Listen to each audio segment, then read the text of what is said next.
Hola, and welcome to Spanish Answers, a podcast that gives you unas llavitas claves as you unlock your Spanish language adventure. I'm your host, Sarah, with Language Answers, and today is our final episode of the year, episode 83. As we look to 2023 and the new year, I wanted to end this year's run of podcast episodes with a mixture of things. So first, we'll do a quick year in review, followed by, of course, some New Year's vocabulary. And then finally, we will end with some preparations for the new year for 2023. Now, just as a side note, as we finished up our cultural tip mini-series on Puerto Rico last episode, we won't have any cultural tips this episode, so as to start up again in 2023 with a fresh new series. Anyways, empecemos.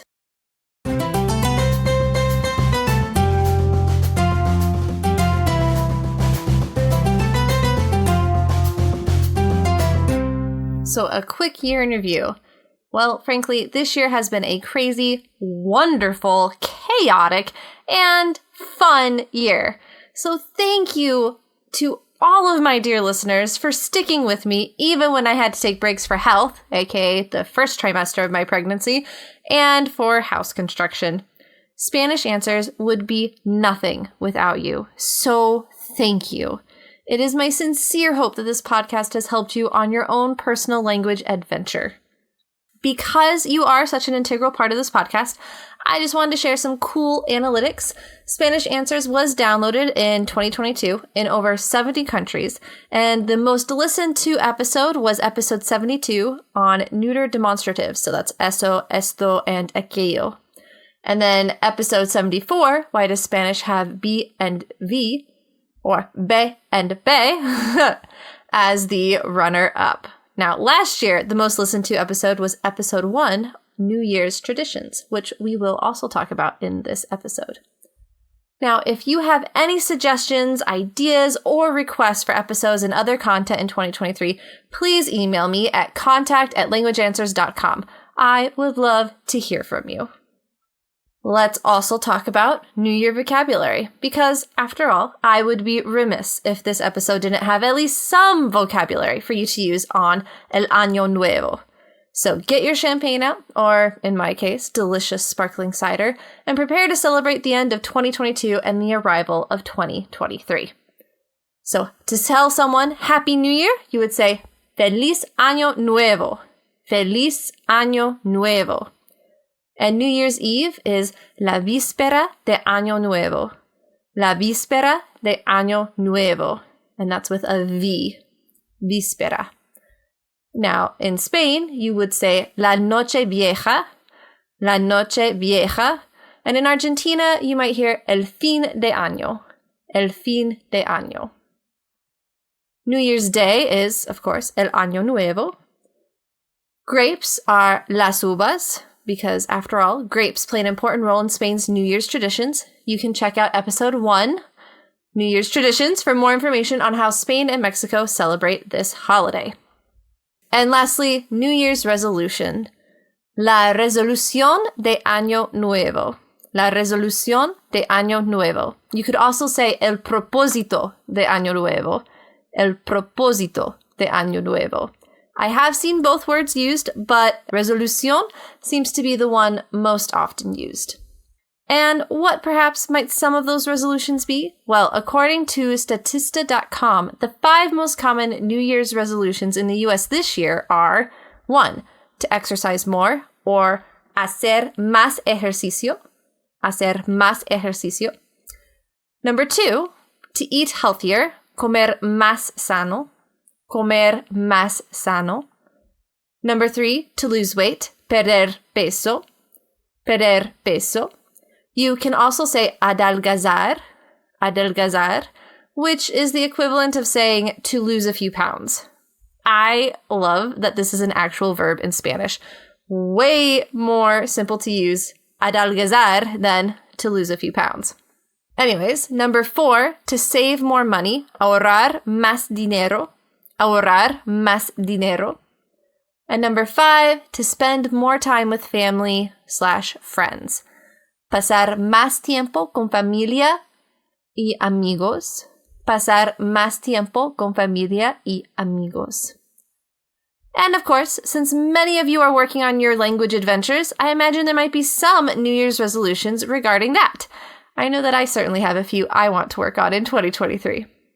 So to read and or write in Spanish more would be leer y o escribir en español más. Leer y o escribir en español más. To listen to things in Spanish more, escuchar cosas en español más. Escuchar cosas en español más. To study X number of languages, so let's just say 2. Para estudiar 2 idiomas. Estudiar 2 idiomas.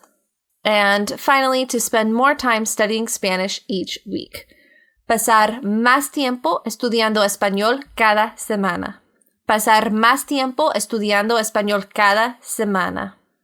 And if you're needing to get in the festive spirit, try listening to some of these songs. So we have El Año Viejo, and honestly, you've probably already heard this classic by Tony Camargo.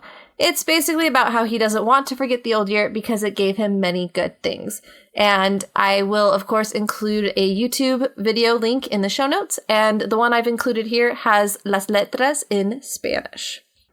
And then, of course, if you need to sing that classic song, Auld Lang Syne, but maybe still want to practice your Spanish, then here you go. There is a Spanish version of Auld Lang Syne by Heavenly Reina, so enjoy. Now, for these last 2 song suggestions, I know I've mentioned them before, but just in case you forgot, I mean, they are too good to miss out on this New Year's Eve. So there's Un Año Más, and it's the version that has a ton of different artists singing it, and I can't help but love, love, love this song. It's so good, and the song itself is just so happy and hopeful for the new year.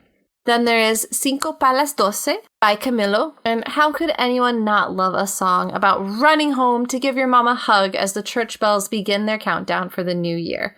Considering my current state, I may be a little biased, but still, the song has almost a haunting melody to it. I definitely recommend checking it out. Okay, now let's talk about preparations for 2023. As you know, I'm getting ready to have my second child in January or February next year. I honestly can't believe it's almost time. I am super, super excited. And not just because the 3rd trimester is exhausting. Obviously, I cannot wait to greet that little bundle of joy and bring him or her home. But since no one can predict when a baby will come, I'm not sure when I will be back from my 3-month maternity leave. Assuming everything goes well, and I pray it does, then I will hopefully be back in either April or May. I have a lot of ideas for episodes and content, but it all depends on what happens with this second child. So please stay subscribed to Spanish Answers so as not to miss out on that first new episode in 2023. You can also follow me on Facebook or Twitter, and I will include the links to those in the show notes as well, because I hope to post occasional updates as I get ready to come back with more awesome content. In the meantime, please check out these great resources so as not to lose the power and momentum of your New Year's resolutions. The first is figure out what your current Spanish level is, aka your CEFR level. Don't know what I'm talking about? Then you can check out episode 44, Language Levels and Resources. You can also use the free Spanish test by the Cervantes Escuela Internacional. I really recommend that one. It's very easy to use and will give you a pretty quick idea of where you currently stand. Once you know what level you're at, you can easily make a SMART, that is a specific, measurable, achievable, realistic, and timely goal about getting to the next one. Second, practice your listening and reading in Spanish. If you're not sure where to begin, you can always check out my Spanish language resource library. I filled it with suggestions on podcasts, books, video channels, children books, and music, and so much more. All with the intent of helping you find more resources to empower you on your language journey. And lastly, the New Year, New Language Summit 2, Beyond the Beginner Level. This summit begins January 2nd at 8 a.m. Eastern Time, and it looks like the lineup is going to be pretty good. This is a great way to gain even more motivation in your language learning journeys. Best of all, tickets are free. You can access all of the talks for free as long as you watch them within 24 hours of broadcasting. I attended it virtually last year and it was really interesting. So I am hoping to be able to attend it again this year. And with that, we conclude this episode and I bid you a fond hasta luego. Feliz Año Nuevo! I wish you all the best in 2023.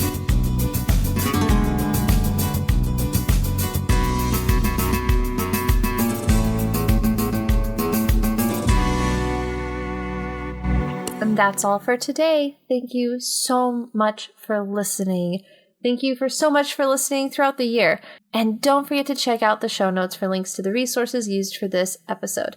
If you would prefer to read an approximate transcription of today's episode, you can also visit the episode's blog. I would love to help you on your Spanish journey. So if you have any questions about today's episode, or even just on Spanish culture or grammar, you can reach me at contact@languageanswers.com or visit my website for more information. I can also be contacted regarding my services for Spanish to English translation, English technical writing, editing, and content creation, or even language consultations and tutoring for you or your business. Please bear in mind, though, that I am getting ready to go out on a 3-month maternity leave sometime in January or February, so I will be unavailable at that time. But if your matter is not urgent, please still reach out to me, and I will get back to you as soon as I am back in the new year. And finally, please remember, learning a language is a lifelong journey. Aprovéchalo, disfrútalo, y compártelo. I will see you in 2023. Hasta luego!